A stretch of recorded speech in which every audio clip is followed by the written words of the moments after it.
Bonjour, on est mardi matin sur Aligre FM et c'est La vie est un roman. Aujourd'hui, je suis avec Georges Libert et sa compagne, si j'ai bien saisi, qui s'appelle Vera Su. Et donc, nous allons vous parler d'un livre, Coup d'État à Pékin, écrit par deux Chinois qui sont à New York. Ho Pin, vous m'excuserez pour les accents chinois, je vais essayer de ne pas prononcer trop de noms propres, mais Ho Pin et Huang Wen Guang. Et alors, bonjour. Bonjour.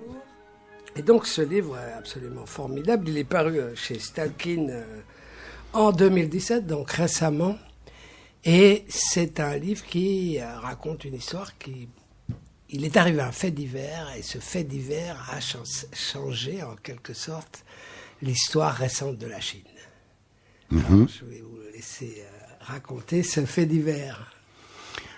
À l'origine, ce qui a déclenché cette affaire, c'est la découverte en novembre 2011 dans un hôtel près de Chongqing. Il faut préciser que Chongqing est une métropole de 32 millions d'habitants, ce qui déjà ne manque pas de surprendre. Et dans une chambre d'une des villas de cet hôtel, on retrouve le cadavre d'un citoyen britannique nommé Neil Heywood. Et à partir de là, va se déclencher une réaction en chaîne qui va conduire à l'élimination du chef du parti communiste de la province et de la ville, Chongqing, qui s'appelle Bo Xilai, de sa femme, Gu Kalai, mais auparavant, et aussi du chef de la police, Wang Lijun. Alors, je vais essayer de faire court. On a le temps, on a une heure. Et pas très, oui, mais pas très compliqué, parce que il y a des ramifications. Des ramifications à l'infini. Bo Xilai, c'est un fils de prince. Alors, une précision, que veut dire fils de prince? C'est une expression qui a été forgée par un des deux auteurs, Ho Pin, un des deux journalistes dissidents vivant aux États-Unis et qui suit l'actualité chinoise avec un site qui s'appelle Mingjing News. Mingjing News, un site très fréquenté et alimenté à la fois par des informations de dissidents, mais aussi des informations provenant du régime lui-même, qui a appris à se servir, enfin les membres du parti ont appris à se servir des radios étrangères, de la presse étrangère. Donc, un fils de prince, c'est le fils d'un dignitaire du parti, d'un des vétérans de la Révolution, qui ont accompagné Mao et qui lui ont survécu. Par exemple, Xi Jinping est lui aussi un fils de prince. Il a suivi une carrière exactement parallèle à celle de Bo Xilai. Bo Xilai, comme Xi Jinping et comme d'autres, sa famille et lui-même ont souffert pendant la révolution culturelle. Son père, Bo Yibo, un éminent dirigeant, a été persécuté et les auteurs précisent même que pendant la révolution culturelle, son fils l'a giflé au cours d'une séance d'humiliation et d'autocritique collective, publique. Il lui aurait même donné un coup de pied dans le ventre, à quoi le père aurait répondu que ce fils promettait. Et le fils, effectivement, a tenu pendant les promesses du père, après avoir commencé à la base, mais j'insiste, en ayant souffert énormément pendant la révolution culturelle, où il vivait dans les rues. Avant d'être entraîné par Mao, envoyé à la campagne, comme le Xi Jinping, pour se rééduquer, il a gravi les échelons du parti dans la province... Pardon. Excusez-moi. Dans la province de Lijin, non, c'est ça? Liaoning. On n'a pas d'eau par hasard, non? On n'a pas d'eau, non. Non, bon. Je vais essayer de tenir. Excusez-moi. Et en devenant maire de Dalian, une métropole du Nord, où il a scié son pouvoir avant de devenir ministre du Commerce, puis chef du parti à Chongqing. Alors, Boxilai joue la carte de ce qu'on appellerait la gauche au sein du parti. Appellation qu'il faut prendre avec précaution, parce qu'on oppose souvent les conservateurs aux membres de gauche. En fait, ce sont des appellations interchangeables, mais lui a joué une carte de gauche en menant une politique sociale très active à Chongqing, en luttant contre la criminalité, mais aussi en invoquant Mao Tse-tung. Est-ce qu'on pourrait dire, juste une précision, oui. On peut dire qu'il y a deux camps. Il y a un camp qui est appelé la Ligue par les auteurs, et l'autre qui est appelé les Fils de Prince. Oui. La Ligue, c'est des bons élèves, c'est ceux qui réussissent par leur propre mérite, la Ligue de la jeunesse, et les Fils de Prince, c'est les héritiers. Et donc on est dans cette figure. Oh, merci. J'ai beaucoup pensé à Florence, par exemple. On va voir qu'il y a un flic qui est très important et qui fait penser à un condottiere florentin, c'est-à-dire un homme de pouvoir, un exécutif, quelqu'un qui assure la répression.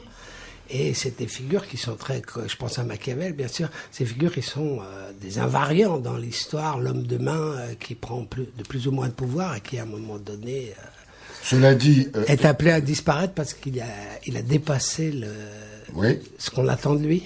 Cela dit, Boxilai et Xi Jinping, pour prendre toujours ces deux exemples, ont connu des jours très difficiles dans leur jeunesse, du temps de la révolution culturelle, puis lors de leur rééducation à la campagne.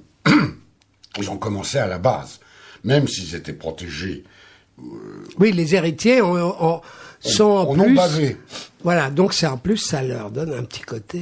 Ils en ont bavé. Des résilients. Oui, ce qui ne les empêche pas de se réclamer de Mao. C'est extraordinaire. Parce que c'est ça, un des paradoxes que met en lumière le livre, c'est que ces gens victimes de la révolution culturelle, leur famille, par exemple la mère de Boxilai a été tuée par les gardes rouges, battue à mort dans le train qui l'a ramenée à Pékin où elle devait témoigner contre son mari. Donc c'est des gens qui ont été élevés aussi à la dure. Mais ça ne les empêche pas de se réclamer de Mao.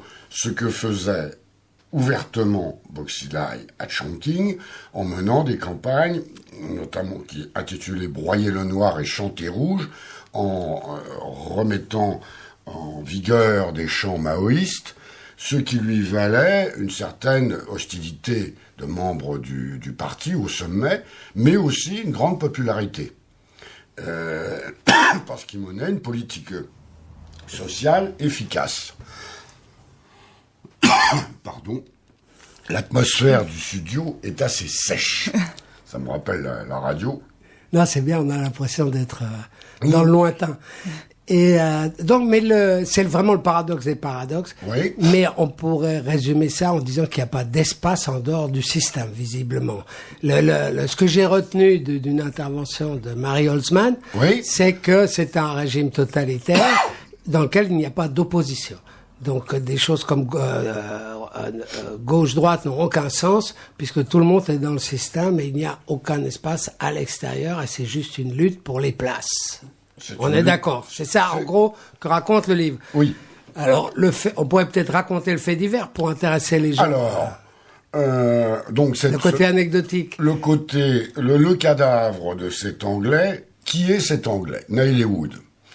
Naylor Wood est un Britannique, un citoyen britannique qui est venu chercher fortune en Chine et qui s'est trouvé à Dalian, où il a été présenté à la famille Beau, avec laquelle il a fait des affaires. Des affaires plus ou moins heureuses, et il n'a pas vraiment réussi ce qu'il avait ambitionné de faire. Parce qu'il voulait servir d'intermédiaire avec des entreprises occidentales pour s'installer en Chine. Il avait des projets immobiliers qui n'ont pas été toujours couronnés de succès, mais enfin il était devenu un proche, un familier du couple et du fils de ce couple, Bo Guagua, lequel faisait des études en Angleterre. Alors ça, on pourrait dire que c'est aussi typique du système. Donc les Typique. héritiers envoient leurs enfants faire des études dans les grandes écoles étrangères. Oui, ils envoient de l'argent. On et a une les caste, héritiers. en fait. On C'est a une une caste caste. avec des privilèges. Alors, il a été élevé à Harrow avant d'entrer dans je crois que c'est à Oxford ou Cambridge, à Oxford, pardon. Nelly Wood lui servait en Angleterre, un peu de parrain. correspondant, de parrain. De parrain. Il le sortait, etc. Et semble-t-il, Nelly Wood s'estimait floué de n'avoir pas touché les commissions qu'il devait toucher sur les projets urbanistiques qu'il avait conçus pour Boxilai, à Dalian et puis à Chongqing. Et le conflit se serait envenimé. Il aurait proféré des menaces. Je dis tout ça au conditionnel. Hein. Il aurait préféré des menaces à l'encontre de Bo Guagua. Et Gukalai, la mère de Bo Guagua, aurait décidé de le supprimer. Je dis aurait, hein, j'y insiste, parce qu'une des caractéristiques piquantes du livre, c'est, vous l'avez sans doute constaté vous-même, plus on avance dans l'enquête, moins on est sûr de ce qui s'est passé. C'est un polar où l'enquête accumule les doutes, les soupçons, et sans qu'on soit vraiment sûr. La version officielle de Pékin, c'est que Nelly Wood a été assassiné, empoisonné par Gukalai, donc la femme de Boxilai. Intervient là un troisième personnage clé du livre, le chef de la police de Chongqing, Wang Lijun, une sorte de Zorro de la police chinoise, ayant mené des campagnes d'éradication du crime, sans s'embarrasser beaucoup de scrupules ni du respect de la loi, mais semble-t-il efficace, et qui ambitionnait de devenir membre du bureau politique du parti à Chongqing. Promotion que Boxilai lui refusait. Donc il y a une rivalité entre ces deux hommes. L'autre s'estime maltraité par Boxilai. C'est lui qui mène l'enquête, bien entendu, après la découverte du corps de Nelly Wood. Ce personnage, descendant de Gengis Khan, comme la plupart des Mongols, est donc un homme sans beaucoup de foi ni beaucoup de loi.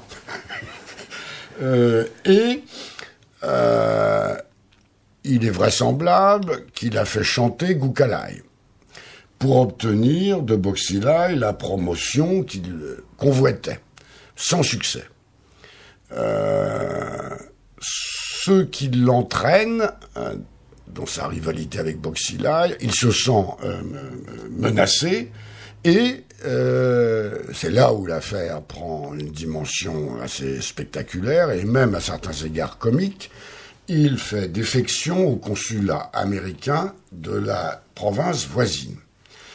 A-t-il vraiment voulu faire défection ? C'est loin d'être sûr. Ce qui est certain, c'est qu'il a voulu, par là même, se sauver, échapper aux menaces qu'il sentait peser sur lui de la part de Boxilai. Et alors, c'est un épisode qui a dû beaucoup vous amuser, je suppose, lorsqu'il fait défection au consulat américain. Bon, les Américains sont très surpris, ils ne savent pas à qui ils ont vraiment affaire. Wang Lijun fait des révélations sur Boxilai, la corruption endémique, on y reviendra certainement dans le régime. et sur cette affaire Ewood. Boxilai essaye de récupérer Wang Lijun en envoyant des forces de police qui se trouvent s'affronter avec les forces de police de la province voisine. La gendarmerie envoyée par le pouvoir central se trouve confrontée à ces deux forces de police et quatrième élément policier, les Marines du consulat protègent Wang Lijun à l'intérieur. Donc il y a un moment donné, il y a 4 forces armées qui se regardent en chaîne de faïence autour au consulat américain. Et Wang Lijun demande à gagner Pékin. Il est protégé aussi à Pékin et va être incarcéré. Et la suite, Boxilai qui convoite, qui ambitionne de devenir membre du bureau politique du parti. Il faut dire le bureau politique, c'est 9 membres. C'est le pouvoir, ouais. C'est le pouvoir suprême, issu... non, qu'est-ce que je dis ? Erreur. Le bureau politique compte 25 membres, desquels émanent 9 membres, puis 7 qui composent le comité permanent. C'est le comité permanent qui est le centre névralgique du pouvoir en Chine. Donc, Boxilai ambitionne de devenir membre du comité permanent, il est membre du bureau politique, au congrès du parti qui se tient en novembre de cette année-là, 2012. Sa promotion paraît enrayée, et finalement, il sera inculpé sous des chefs d'accusation quelquefois fantaisistes.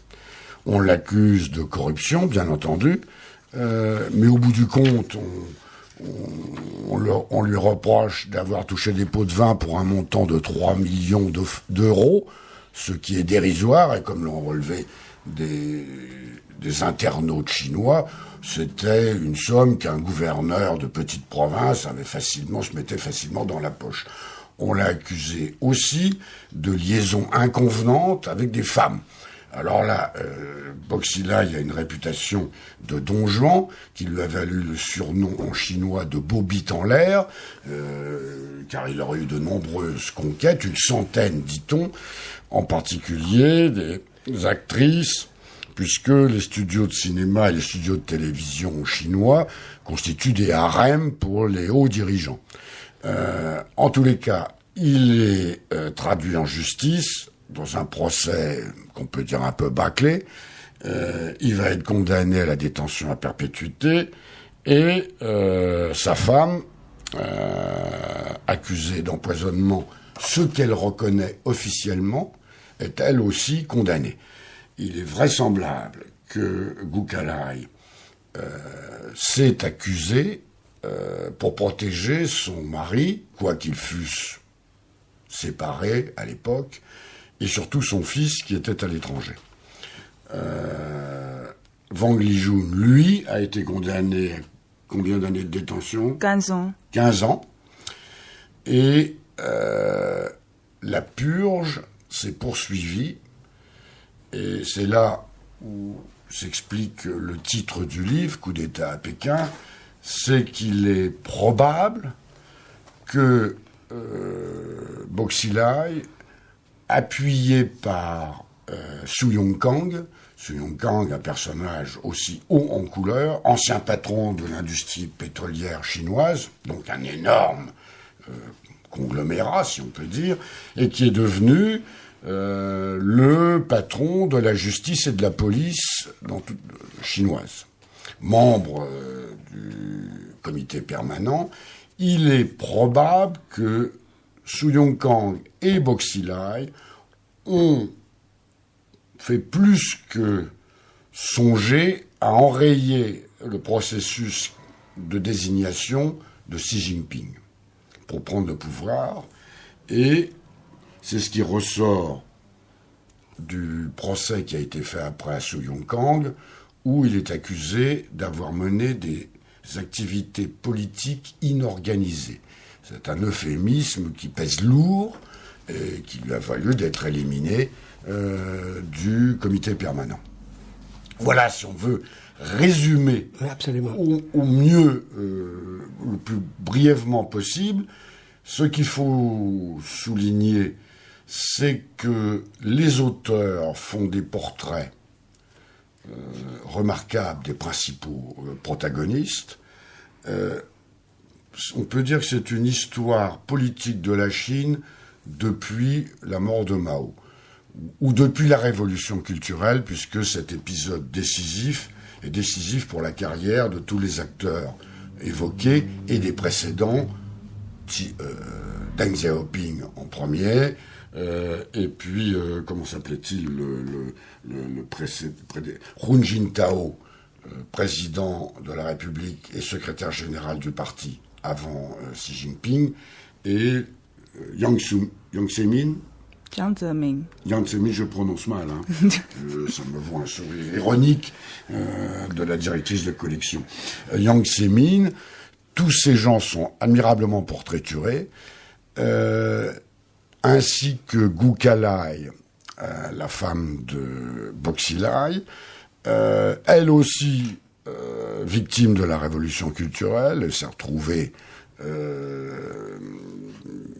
travailler en usine, elle a été bouchère, puis joueuse de flûte chinoise. Non, c'est pas la flûte chinoise. Non, Elle jouait le pipa. C'est une sorte de Du guitare. guitare, pardon. Non, pipa. Oui. C'est une sorte de guitare chinoise. Voilà. Et les auteurs font fréquemment des retours en arrière, des comparaisons avec le passé, parfois le plus lointain de la Chine. Par exemple, à propos de Gu Kalai, elle incarne un personnage typique de l'histoire chinoise, de la littérature chinoise, l'eau empoisonnée. Nous dirions-nous la femme fatale, celle qui ruine la carrière d'hommes puissants. Alors, ont été considérées comme des eaux empoisonnées dans le passé récent. La femme de Liu Shaoxi, qui était une femme très brillante et jalousée par la femme de Mao, et qui a été abominablement humiliée pendant la révolution culturelle avec son mari, où ils ont péri tous les deux. La femme de Mao lui-même, qui a fini, qui s'est suicidée après avoir été condamnée à la détention à perpétuité, si j'ai bonne mémoire. Donc il y a ces rapprochements avec le passé qui montrent la pérennité, au fond, d'un système de pouvoir. Ajoutons-y un élément fondamental qui est la corruption généralisée, et sans laquelle le système ne pourrait fonctionner. Comme l'avait remarqué un expert, si la lutte contre la corruption triomphait en Chine, l'économie chinoise s'arrêterait. C'est-à-dire qu'à tous les niveaux, il y a une corruption endémique, et que l'accusation de corruption est un moyen pour les gens du pouvoir d'éliminer leurs rivaux. Pour donner un petit exemple pittoresque qui a dû vous frapper aussi, un général à la retraite, un haut gradé, a été arrêté. La campagne lancée par Xi Jinping contre la corruption pour éliminer ses rivaux. Et ce général a été arrêté. On a trouvé dans sa cave une tonne de devises. Euros, yuan, dollars. Il monnayait son influence pour les nominations au sein de l'armée. Etc., etc. Il y a un personnage que moi, personnellement, j'ai trouvé attachant, qui était un homme d'affaires qui avait lié sa destinée à celle de Boxilai. Quel est son... Xu Ming. Xu Ming, qui a fait fortune dans le sillage de Boxilai à Dalian puis à Chongqing, et qui a fini atteint d'une crise cardiaque en prison, après avoir été loyal et fidèle à Boxilai jusqu'au bout. Non, mais il n'a pas trahi lors des procès. Ce qu'on pourrait dire, c'est, si on reprend... Voilà, je crois avoir... ouais, c'est très bien. Alors, on peut dire aussi que le cadavre est incinéré, donc l'affaire devait se passer sans bruit. Et ça, donc il y a un dysfonctionnement On est dans une espèce de, je pense à une peinture de Altorfer avec une espèce de champ cosmique comme ça. On a une espèce d'explosion cosmique autour de quelque chose qui est hyper anecdotique au départ. Et aussi insister sur l'aspect portrait de la Chine actuelle. Par exemple, sur cette femme fatale là. Oui. Les auteurs disent, aux États-Unis, on dit qu'il y a toujours une femme derrière les grands hommes.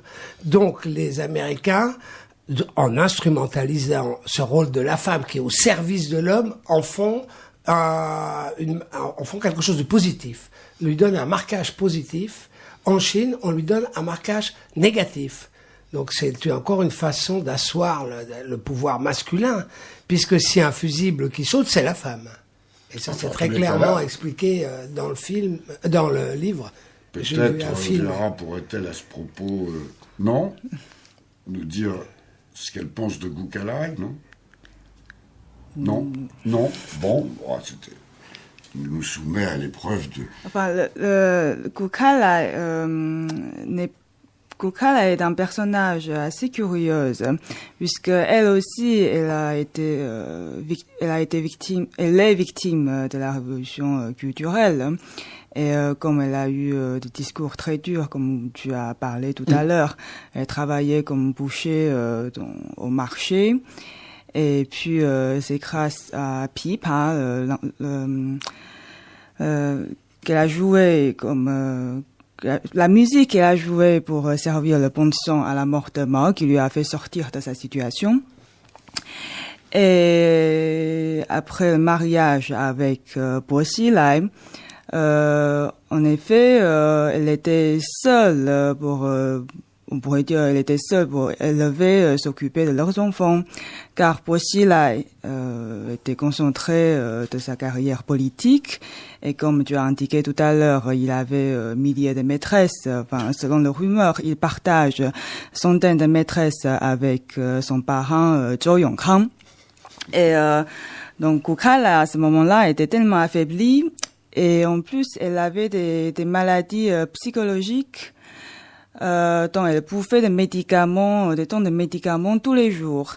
C'est à ce moment-là que Neo Heywood a pu gagner la confiance de la femme de Gucalai en utilisant cette faiblesse et aussi le prétexte, c'est-à-dire de s'occuper leur fils Guagua.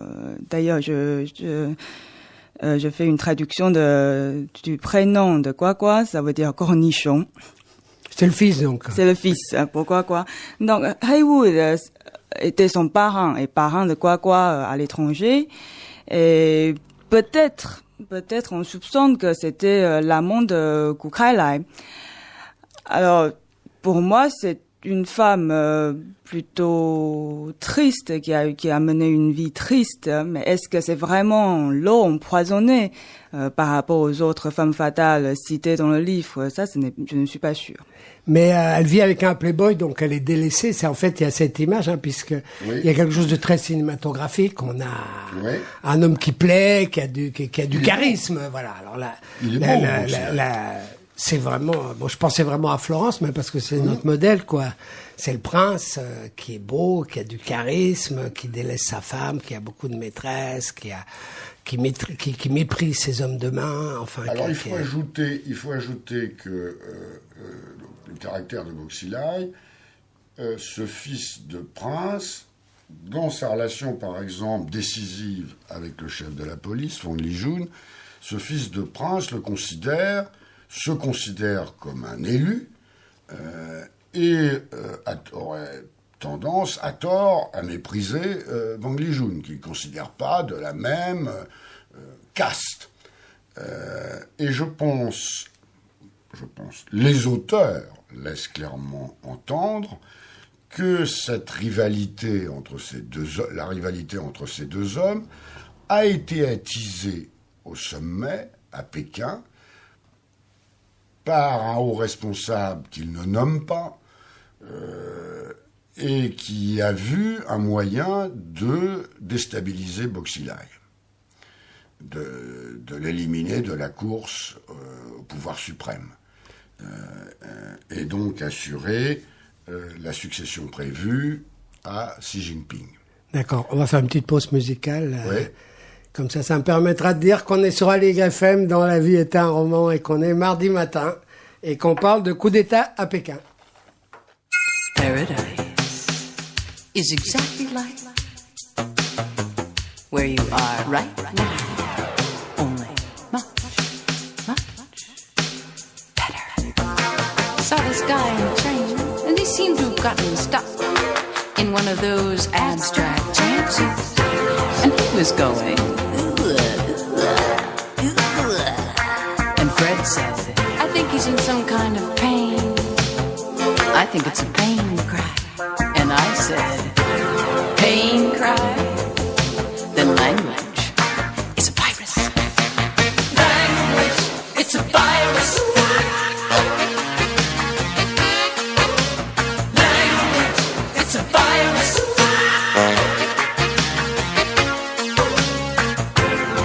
Well, I was talking to a friend, and I was saying, I wanted you. And I was looking for you, but I couldn't find you. I couldn't find you. And he said, hey, you talking to me? Or are you just practicing for one of those performances of yours? Hot language, it's a virus. Language, it's a virus. He said, I had to write that letter to your mother, and I had to tell the judge that it was you, and I had to sell the car and go to Florida because that's just my way of saying that I love you. Had to call you at the crack of dawn and list the times that I've been wrong. That's just my way of saying that I'm sorry. It's a job. Sorry. Language, it's a virus.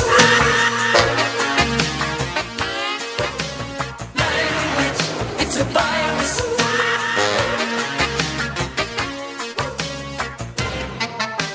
Paradise is exactly like where you are right now. Only much better. It's a shipwreck. It's a job. You know, I don't believe there's such a thing as TV. I mean, they just keep showing you the same pictures over and over. And when they talk, they just make sounds that more or less sync up with their lips. That's what I think. Language, it's a virus. Language, it's a virus. Language, it's a virus. Well, I dreamed there was an island that rose up from the sea, and everybody on the island was somebody from TV, and there was a beautiful view, but nobody could see, 'cause everybody on the island was saying, look at me, look at me, look at me, look at me, boy, because they all got an island that rose up from the sea, and everybody on the island was somebody from TV, and there was a beautiful view, but nobody could see, 'cause everybody on the island was screaming, look at me, look at me, look at me, look at me, look at me. Paradise is exactly like where you are. Alors bonjour, donc now. on est dans La vie est un roman sur Aligre FM et on parle d'un livre paru aux éditions Stalkin et compagnie, Coup d'État à Pékin, dont les deux auteurs, nous allons en parler après. Il y en a un qui est patron de presse et qui travaille beaucoup avec Internet, avec les rumeurs, avec des jeux de pouvoir. On leur donne des informations. Les clans travaillent les uns contre les autres. Donc on est parti d'un fait divers qui a eu une des espèces de répercussions comme l'œil d'un cyclone, là, puisqu'on a parlé d'un ouragan qui a eu des répercussions sur le pouvoir en général.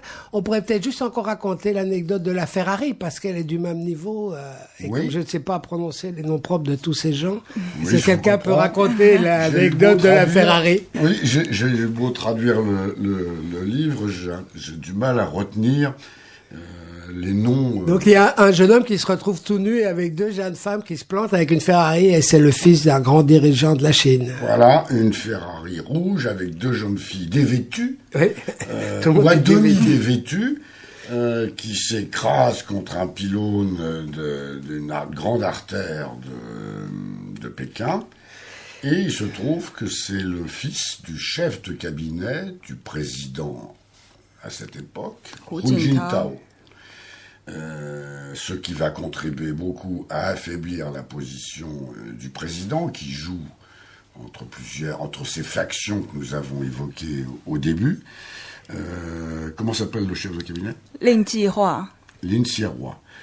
Juan, 化 dont le frère est maintenant réfugié aux États-Unis. Il fait, je crois, des révélations. Non, pas lui. non, il se tait. Il se tait pour le moment.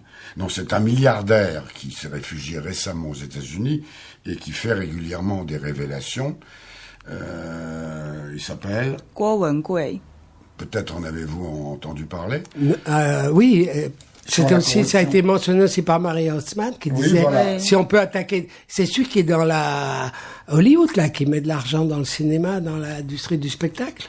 Je ne suis pas non. sûr, Je ne suis moi. pas sûre. Mais donc elle disait, si on peut attaquer les milliardaires, Ouais. c'est vraiment incroyable, quoi, le pouvoir, parce que c'est très mauvais pour les affaires. Alors, ce que vous disiez là, deux mots sur les auteurs. Ce sont des dissidents vivant aux États-Unis. Ils ont créé ce site Mingjin News qui est extrêmement actif en bénéficiant d'informations issues, je l'ai dit, et il le précise dans l'introduction du livre, dans l'avant-propos, issues du système lui-même, et qu'il faut savoir utiliser, puisqu'ils disent qu'eux-mêmes ont commis certaines inexactitudes, qu'ils ont corrigées pour l'édition française, laquelle a été considérablement mise à jour par rapport à l'édition américaine, originale, et que donc il faut être très prudent quand on utilise ces informations qui viennent du régime lui-même. Et l'affaire commence par un coup de téléphone anonyme adressé à Ho Pin, l'un des deux auteurs, le principal auteur du livre, qui lui annonce que le chef de la police de Chongqing, à savoir Wang Lijun, dont nous avons parlé, le Zorro de la police, a été démis de ses fonctions par Boxilai et confiné dans un poste honorifique de maire adjoint, si j'ai bonne mémoire, de Chongqing. Et donc il reçoit cette information, il le raconte de façon très vivante, et qu'il recoupe aussitôt, essaye de croiser avec d'autres informations. Elle se révèle exacte, et à partir de là, l'enquête commence. Donc c'est une information issue de Chine continentale, d'un personnage qui reste anonyme, et que Robin utilise et reçoit d'autres informations, y compris du sommet à Pékin. Et il utilise beaucoup le site Weibo. Weibo, c'est un site équivalent de Twitter en Chine, que beaucoup d'internautes publient des choses. Enfin, je pense que le nombre de messages est peut-être 5 fois, 6 fois plus que Twitter. Donc on a des millions et des millions de messages sans Voilà. cesse, et le temps qu'on les censure, il y a un moment où on peut les capter, quoi. Alors, Ouais. ce que mettent bien en valeur les auteurs, c'est qu'effectivement, il y a des... la police chinoise, le système met en place des contre-feux. Avec des mots-clés, et puis Des voilà, mots-clés, ils tout ça interdisent. étant contourné par les internautes. Enfin, c'est une espèce de course de vitesse entre les internautes chinois et les autorités qui s'efforcent de contrer la diffusion des informations. Oui.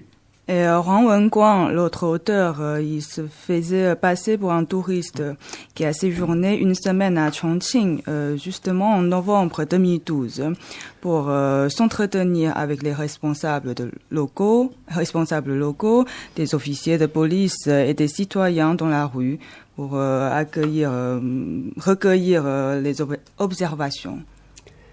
Ils ont fait un énorme travail. Alors, leur conclusion, je vais juste lire un petit paragraphe de conclusion, est très radical. Donc là, je suis vraiment à la fin du livre.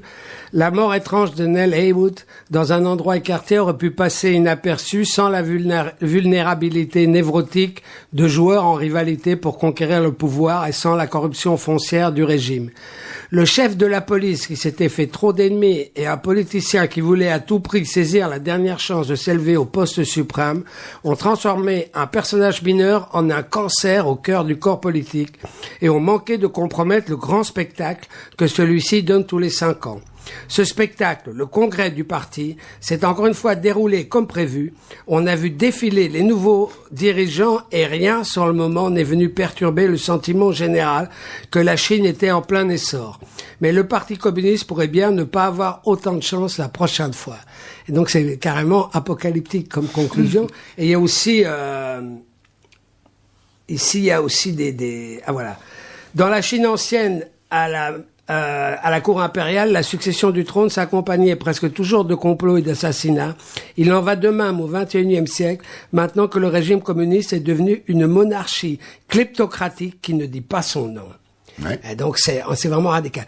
Ceci dit, en lisant ce livre et en apprenant qu'un des deux auteurs est prospère et dispose d'un endroit luxueux pour accueillir les dirigeants qui viennent à New York, qui viennent lui parler, j'ai quand même l'impression que ce livre participe du pouvoir. C'est pas une dissidence à la soviétique où on est largué, où on n'a rien du tout. Cette Chine a l'air de générer effectivement...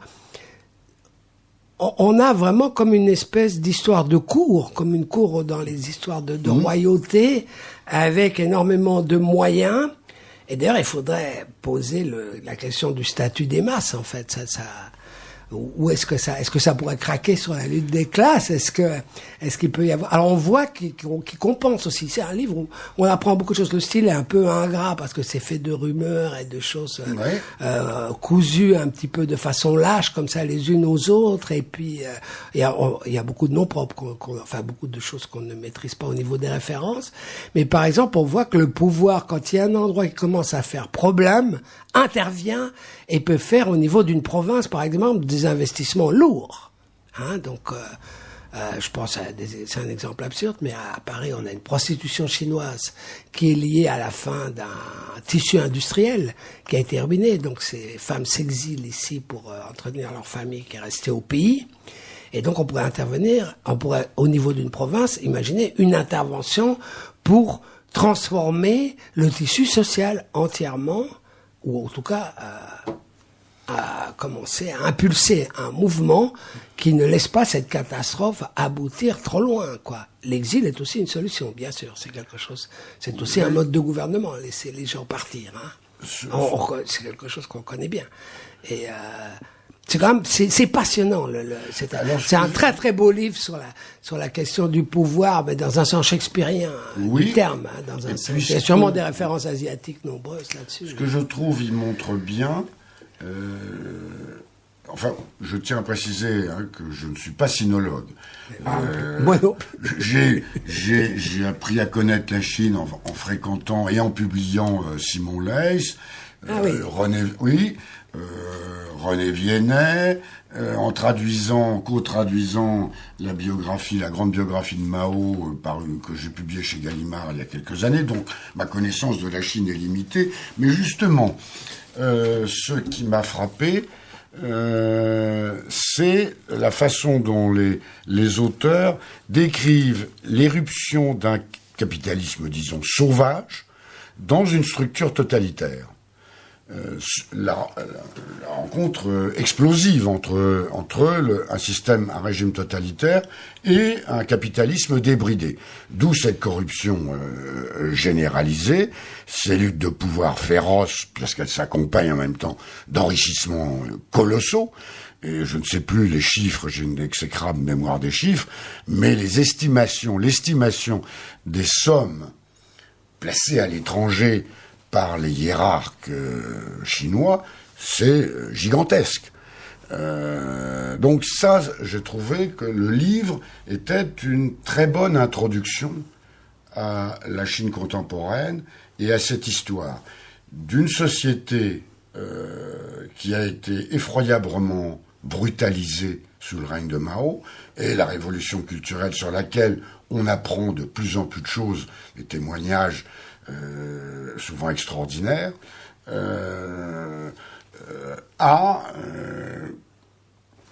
oui, on peut dire brutaliser cette population et l'a rendue, l'a ensauvagée en quelque manière. Et si vous imaginez l'irruption du capitalisme dans ses mentalités, c'est ravageur. Je crois qu'il faut rappeler quand même que la révolution culturelle a fait plus de 4 millions de morts. Et qu'elle n'était ni révolutionnaire, ni culturelle, mais une guerre civile déclenchée par le grand timonier, comme on l'appelait à l'époque. Et qui continuent encore à avoir des admirateurs, y compris dans notre pays. J'ai un point commun avec Leys, je suis belge moi aussi. C'est amusant. Oui. Mais ces livres ont été... Et là, parce il raconte une histoire de Belge où il dit du mal d'Henri Michaud, qui est vraiment formidable, mais je vais pas raconter ça maintenant. Mais ce qu'on apprend en fait, c'est la plasticité du système totalitaire. Par exemple, moi, je dois avoir à peu près l'âge de Simon Leys, et on a grandi dans un grand climat en Occident, et particulièrement en Belgique, de répression sexuelle. Et on pensait qu'il n'était pas possible de libéraliser le sexe et de continuer à avoir une société productive comme elle était, une société normée. Par exemple, on faisait un service militaire qui n'était pas dirigé contre l'étranger, mais qui était un calibrage de la population pour l'envoyer à l'usine. Mais il n'y a plus d'usine, hein, donc il s'est passé quelque chose. Et on a vu l'Occident libéraliser le sexe, et vraiment on peut dire qu'avec Internet, on peut pas imaginer quelque chose qui soit plus libéral que ça, et ça n'a rien changé. Le système n'a pas bougé du tout. Et donc ça, je dis ça pour nos auditeurs, donc c'est pour faire une métaphore. On a un système totalitaire qui supporte un capitalisme sauvage et qui montre son incroyable plasticité. Cette corruption ne le gêne pas. On est passé d'un système qui était quand même ascétique, qui était dans l'abnégation, en tout cas de façade, même s'il y avait des privilèges, par exemple, puisque je parlais de sexe, les privilèges sexuels de quelqu'un comme Mao Tse-tung sont bien connus, mais des choses comme ça, et le système résiste. Donc la question est de qu'est-ce qu'on appelle, comment, quelle est la définition. On avait cette impression que on identifie totalitaire avec une chape de plomb, avec quelque chose de très gris, avec quelque chose de très uniforme. On a plutôt tendance à penser totalitaire à Singapour, par exemple, parce que c'est maîtrisable, et puis on voit des gens qui sont en uniforme et qui font de la gymnastique le matin tous ensemble et qui ont 15-16 ans, quoi. C'est d'être à part la Corée du Nord, il n'y a plus tellement d'endroits comme ça. Mais la Chine nous fait donc un totalitarisme très coloré, très varié, avec des vitesses de développement selon les régions très différentes, avec un national-socialisme très prononcé. C'est un pays très nationaliste quand même, qui est très très dur avec ses minorités. Vraiment, c'est le moins qu'on puisse dire. Et donc et qui n'a pas d'opposition. C'est dans ce sens-là qu'il est totalitaire, je suis entièrement d'accord. Il n'y a aucune figure d'opposition à quelque niveau que ce soit. Il n'y a pas de pouvoir législatif, il n'y a pas de cour constitutionnelle, il n'y a pas de parti d'opposition. Et les dissidents ont même l'air d'appartenir aussi au pouvoir. C'est ça la plasticité. Et si j'ai un malaise par rapport à ce livre, il reste là. Il y a quelque chose. Le jeune homme était très maladroit et pathétique et puis égotiste un petit peu, là, celui qui est intervenu au débat qu'on a fait à la librairie. Mais il met le doigt sur quelque chose. Pourquoi ces informations nous paraissent être un fouillis de ramassis de choses qui n'ont pas la même valeur et qui demandent à être hiérarchisées. C'est très important. Qui donne...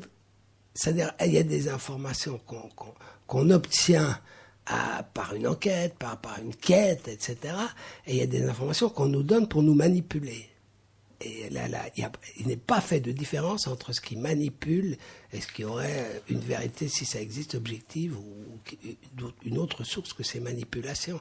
Et à part ça, c'est absolument passionnant, c'est bouleversant, c'est vraiment formidable. C'est une très très bonne entrée dans la Chine contemporaine. Et le livre est révisé jusqu'en 2017. C'est ça. Dans la version française. Alors, donc on est vraiment, on est dedans. Pour appuyer votre première réflexion, qui est claire et explique aussi le paradoxe que nous avons évoqué tout à l'heure, à savoir que ces dirigeants, depuis Deng Xiaoping, ont tous été des victimes de Mao et que le régime continue à se réclamer de lui. Il faut avoir bien présent à l'esprit ce qui hante les dirigeants chinois, c'est l'implosion de l'URSS. Et pour eux, Gorbatchev est l'exemple à ne pas suivre. Surtout pas. Que si on commence à... Xi Jinping l'a dit dans plusieurs discours, plus ou moins confidentiels, si on commence à critiquer le fondateur du régime, on ne sait pas jusqu'où ça peut aller. En tous les cas, l'URSS est un précédent qui est dans tous les esprits de la nomenclatura chinoise. Surtout pas mettre en cause la légitimité du régime qui repose sur Mao. Donc, on peut dire certaines choses sur la révolution culturelle, mais par exemple, il y avait un musée qui lui était consacré, il a été fermé l'année dernière. Il peut y avoir certains témoignages, mais partiels. Il n'y a pas de remise en cause du fondement du régime, à savoir la pensée de Mao, même si on reconnaît qu'il y a eu des errements, mais comme disait, je crois que c'est Deng Xiaoping qui avait dit 30% de négatifs, 70% de positifs. Donc si vous inversez la proposition, là vous allez en tôle, hein, si vous n'avez les proportions. Remarquez bien que ce régime jouit de la complaisance des Occidentaux. Hein ? Absolument. Puisque les puissances occidentales ne rêvent que d'une chose, et nos hommes d'affaires, c'est d'aller gagner de l'argent en Chine. De leur vendre des centrales atomiques, oui. Vendre n'importe quoi, sous-traiter là-bas avec une main-d'œuvre à bas prix. Vous n'entendez pas de critiques, d'évocation des droits de l'homme, pas du tout. Le régime chinois jouit d'une grande impunité chez les Occidentaux. Et donc le système serait incritiquable. Et donc en ce sens-là, extrêmement fragile. Regardez par exemple le livre du fils de Bavrez, de Nicolas Bavrez, Paris-Pékin. Hein, c'est un livre pour dire mais il faut aller en Chine pour la peine de soulever des questions épineuses, morales, des scrupules et autres. On peut faire de l'argent avec les Chinois. Voilà le mot d'ordre en Occident. Hein. Est-ce que je crois que on le vit tout le temps. Vera Le Made in China a été très frappé par la complaisance des milieux français, des milieux d'affaires, qu'il s'agisse de certains diplomates et de certains patrons d'entreprise à l'égard de la Chine. On peut penser que le capitalisme est sans frontières et qu'il y a des versions locales du capitalisme, mais qui lui importent peu, en fait. Hein. Oui, parce qu'il y a quand même, les Américains, quoi, oui. Toute l'informatique qui est faite en Chine, si j'ai bien compris, il n'y a pas une souris d'ordinateur qui n'est pas faite en Chine, il n'y a pas un iPod qui n'est pas fait en Chine, un smartphone. Cela dit, le système, ce que montrent aussi les auteurs à la fin du livre, dans leur mise à jour, actualisation, la fragilité du système financier chinois. L'endettement considérable dû à des politiques de relance, puisqu'il faut maintenir un taux de croissance autour de 9-10%, et ce taux de croissance est maintenu grâce à des injections massives de liquidités dans l'économie, ce qui ne va pas sans danger pour le système bancaire, le système financier chinois. Donc c'est un système en même temps fragile. Et on pourrait penser aussi à un talon d'Achille du côté de la pollution, du côté, puisqu'on parlait d'informatique et tous ces démantèlements d'ordinateurs avec de l'uranium dedans et je sais pas quoi. Enfin, là aussi, j'ai pas beaucoup de compétences, mais en même temps, on peut faire le pari inverse sur la plasticité, sur le renouvellement du système. On a quand même l'impression d'un géant avec des petites chevilles, mais c'est très difficile. Et donc, vous faites une collection. Oui. Et donc, vous allez publier un roman bientôt dans cette collection chez Stalkin. Vous êtes la directrice de collection. Oui, ça fait 2 ans que je suis entrée dans cette maison d'édition généraliste, dont je m'occupe pour lancer. Enfin, je lance une collection du texte asiatique, dont notamment chinois et peut-être japonais. Alors, Coup d'État à Pékin, c'est mon premier titre. Et ensuite, nous projetons de publier une trilogie hongkongaise d'un roman. On n'a pas vraiment décidé le titre pour l'instant, mais le titre en anglais s'appelle Once Upon a Time in Hong Kong. Donc, c'est une histoire picaresque qui s'est déroulée pendant la Seconde Guerre mondiale. Et le personnage est un paysan qui a fait tout le chemin, qui a rencontré les gens, et puis il est devenu un grand mafia à Hong Kong. Voilà. D'accord. Ben, vous nous tiendrez au courant. Bon, à bientôt arrivé au bout de l'émission. Alors, qu'est-ce qu'on raconte pour conclure Je vous laisse le mot de la fin. Ben, ce qu'on peut dire pour conclure, c'est que ce livre, vous l'avez vous-même souligné, est la meilleure introduction possible à l'histoire politique récente de la Chine. Enfin, récente depuis les années 70, et d'une actualité certaine, puisque en novembre prochain va se tenir le 19e congrès, et qu'on ne sait pas ce qui va vraiment s'y passer. Xi Jinping réunit dans ses mains plus de pouvoir qu'aucun dirigeant chinois n'en a eu depuis Mao. Que va-t-il faire? Essayer de se prolonger au pouvoir? Il peut pas, normalement, non? Il a fait ses 2 mandats. Voilà, il y a une règle non écrite depuis Deng Xiaoping qu'un haut dirigeant ne peut exercer plus de 2 mandats de 5 ans. Mais on ne peut pas exclure une tentative, au moins, de se prolonger au pouvoir en invoquant les réformes qu'il est en train de faire, la fragilité de l'économie, etc., etc. Je ne suis pas assez expert. On ne peut pas spéculer, effectivement, sur les possibilités qu'il a, mais logiquement, il devrait partir. Mais en tous les cas, si on veut comprendre ce qui se passe à Pékin et ce qui va s'y passer en novembre, au cours du 19e congrès, il faut lire ce livre. Et aussi, on pourrait dire sur le fait c'est des personnages très âgés, et ils peuvent quitter le pouvoir et le garder. Ils peuvent avoir un vassal qui nomme à leur place, et donc c'est des clans. Oui, donc le pouvoir n'est pas nominatif, il est clanique. Il est clanique parce qu'il y a des réseaux de clientèle, d'influence.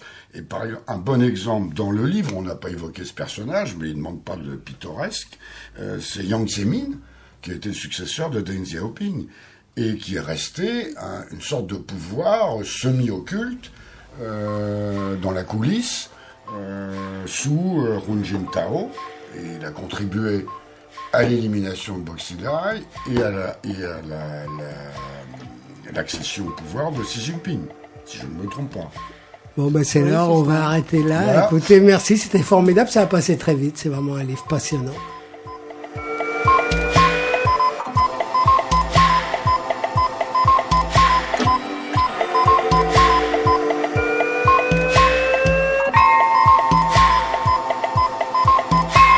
C'était La vie est un roman sur Aligre FM. Voilà, à la semaine prochaine et bonne semaine.